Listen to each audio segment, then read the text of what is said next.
You're listening to Listen More with Paige Krystal Wilcox. This is a podcast where I listen to people from around the world who tell me what they would like to see less and more of in characters similar to themselves. Something that's important for this podcast as a sign of respect and empowerment is to allow each guest to introduce themselves in the way that they see fit. So without further ado, could you please introduce yourself to our audience? Hi, everyone. I'm Stephanie Dower. I'm a filmmaker. I specialize in editing, producing, and also do some writing. I've been working in the sector for about 10 years almost, and I have a physical disability, which means I use a motorized wheelchair. Thank you very much for being here today. I really value your opinion in this space. It's always exciting for me when I guess I get the intersection of someone who is familiar with working within the industry, as well as someone who sees themselves in characters and kind of sees a better way forward. Mm. In terms of the media that you would like to discuss for this podcast episode, is there a particular one that you would like to focus on? I mean, in terms of my work, I make films and I maybe not so much make TV shows, but I love watching TV shows. We're definitely in a golden age of TV at the moment. So that's particularly what I would be able to talk about. Excellent. Something that I love to hear people talk about is how their perception has changed over their lifetime. So, if you're happy to and comfortable with it, I'd love to hear a bit about how you felt watching stories and film and television growing up Mhm. and whether that has changed and whether you feel hopeful for the future as well. But we can Mhm. get to that later on down the track. Yeah, it's certainly been a journey. I grew up watching all kinds of TV and films. I particularly love musicals, I love romance, I love drama. In case you don't know, I'm a very girly girl at times. I've always loved, I guess, the wonderment of film and TV, the sort of the escapism, the going to worlds that are simpler and have that wholesome energy to them. That's what I'm drawn to.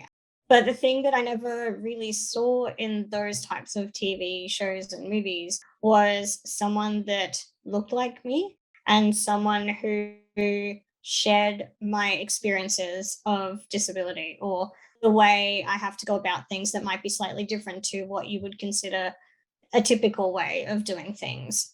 That to me kind of, I guess I wasn't really fully aware of it when I was young. Growing up, I was just felt like just one of the kids, and I wasn't really aware of, I guess, my differences at that stage. But as you get older, you become more aware of the world around you, and particularly after puberty and all that kind of stuff, your life is changing. You're going through big transitions, and so I didn't really have those role models or those people that I could look to, whether in real life or on the screen in particular, which is what we, fill our free time with people that I could sort of, I guess, base my future experiences on. I remember, so just to disclose, the disability or the diagnosis I was given when I was very young was juvenile rheumatoid arthritis. And so when people hear the word arthritis, they think of, first of all, an older person. They don't think of a young person that uses a motorized wheelchair, because 9 times out of 10, people with arthritis are actually walking as well. And so I remember when I was young, if I ever did see someone, it would usually be on like a current affair or the news or something like that. If I ever saw someone with arthritis, they would be older, and they would be walking. And so I remember distinctly thinking at one point, oh, like when I'm growing up and I'm walking, I'll be able to do this and that. And that was just such, that had no basis in reality. That's all I could connect to in, sort of in that world. So I think, yeah, like not having those sort of not having that representation really did distort my perspective of myself, particularly when I was young. But and like it hasn't really changed that much over time. I think the thing that really started changing for me, and it wasn't until I would say maybe like 5 or so years ago, social media became a bigger thing. And I started connecting with and seeing people on social media that did live like me, that did share my experience of physical disability, that I can relate to on that kind of level. And so I think that sort of was a great platform to make those connections and also see that representation for the first time. And so that kind of, I guess, there's a thing, disability pride. That was sort of the first time that I started to feel that, because before that, I was like, disability is sad. If I ever did see it, it was, as I said, in a current affair or something like that. And it was just pitiful and patronizing, condescending, all of those fun words. Yeah. So social media was great for that. And I think what it's done is it's given us it hasn't given us a voice, it's given us a platform to share our voices and to share our perspectives and connect with more people, which then in turn I think is very slowly influencing the characters that we're seeing on screen, on TV, in films. So we are slowly seeing a change. It's a very, very slow change, but I'm feeling hopeful. I'm feeling optimistic. It's hard to feel optimistic in the world at the moment, I think. But yeah, no, I think I'm starting to see more filmmakers become more aware of what disability inclusion looks like, what incidental inclusion looks like. In case the audience don't know what some of these terms mean, Mm. can you explain what incidental inclusion is? Yeah. So, incidental inclusion is when you have a character on screen with some sort of disability, but the point of the story is not centered around that disability. It means that you could see someone, in the background of a scene, walking, rolling down the street, and they may be in a wheelchair. So the focus is not on that disability, but you see it in the world of the story. And that kind of stuff means that, you know, that's a very small example, but it may, just simply seeing that on screen gives us the sense that we have a place in the world, that we do actually belong in this world. So that's kind of what I would say incidental representation is. Yeah. I'm very familiar with that concept, but haven't heard actually that term for it before.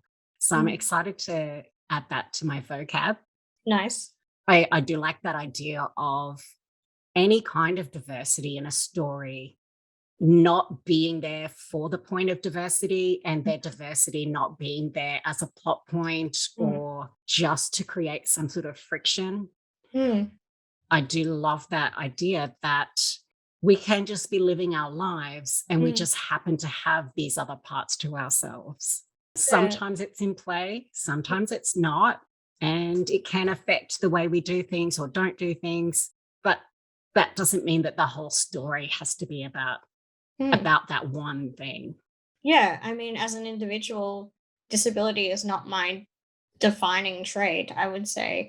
It's a part of my life and it can be a bigger part sometimes more than others. But overall, it's just one part of my life. I don't go out and exist in the world to show people that I have a disability. I go out to go to work. I go out to have fun with friends. I go out to travel and experience life. So, yeah, why can't we do that more on screen?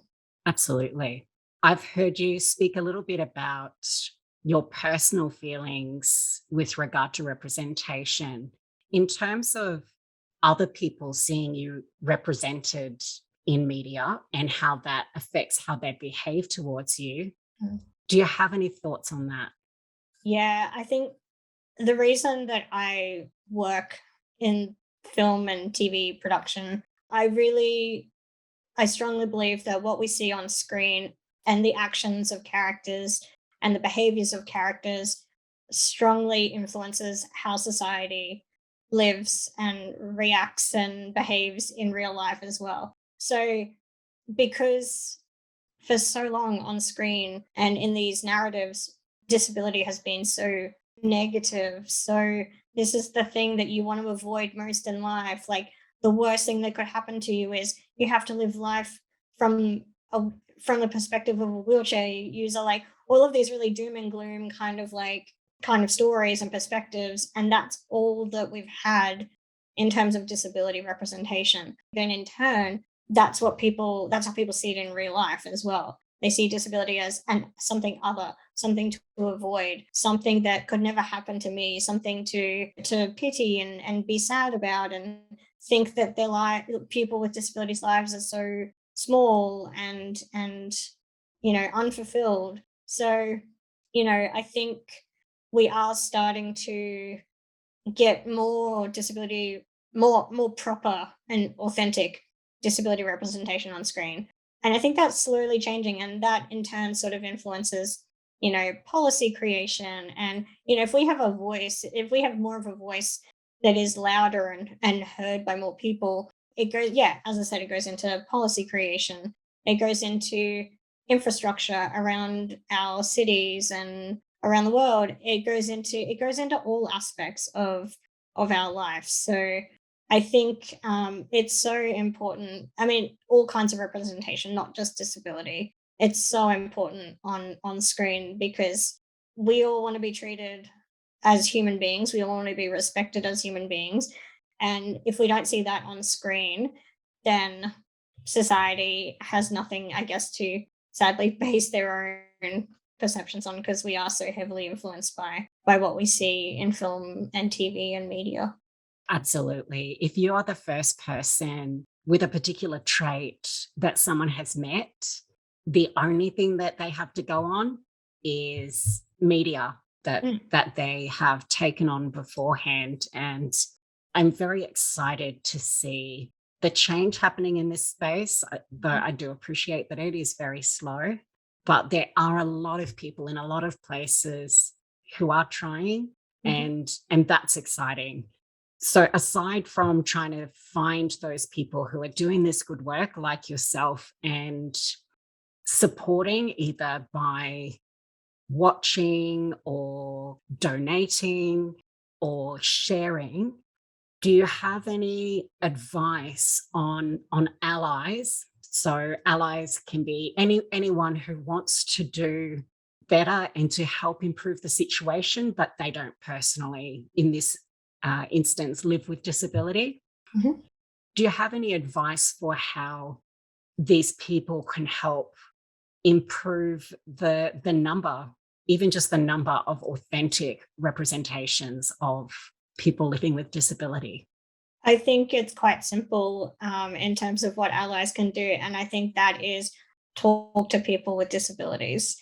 None of us are very good at putting ourselves into the shoes of someone else. We've tried and it's just never felt quite right. It's never felt quite authentic. But when we talk and bring people into the fold that have the lived experience that we may be writing a story about, or we may be basing a character on, or if we bring that lived experience into the mix, it only enriches what we're doing. And it not only, benefits the story development or the project that we're working on, but it gives value to it boosts the value of the individual who does live with disability and you're bringing into the mix.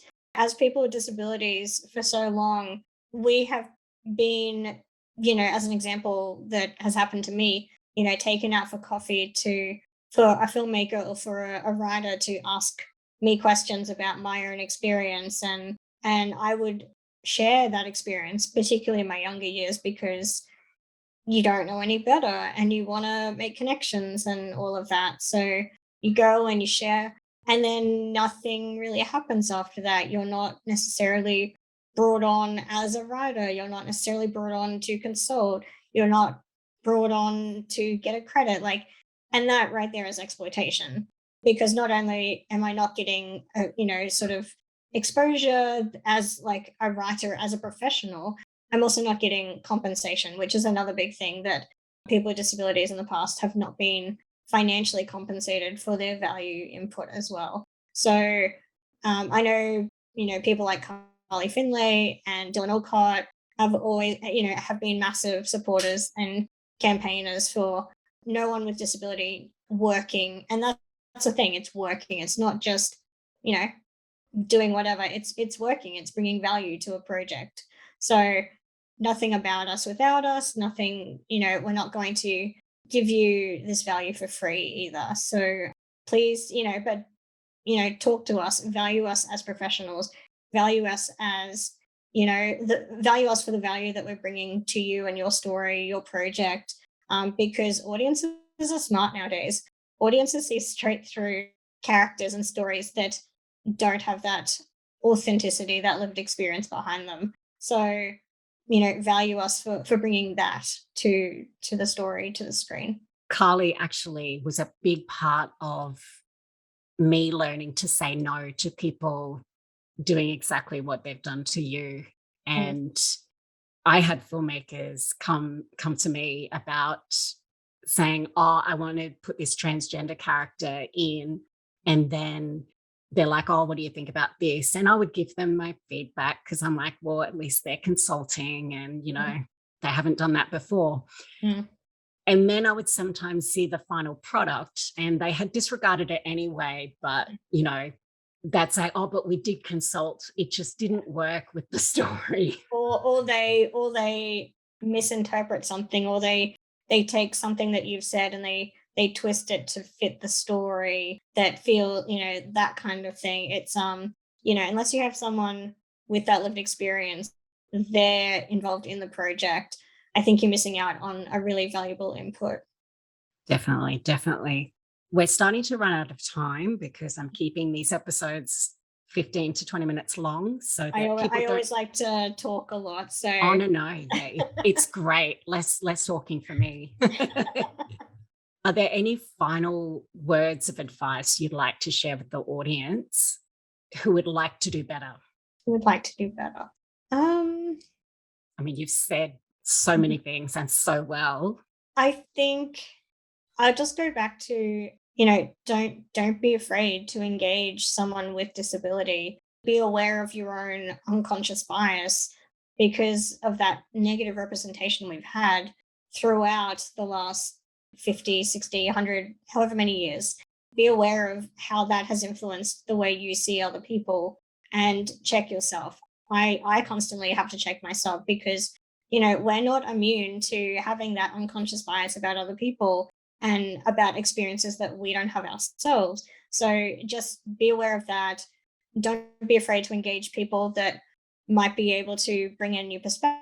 Don't be someone stupid and say, oh, what's wrong with you? Or, oh, what happened to you? Don't ask questions like that.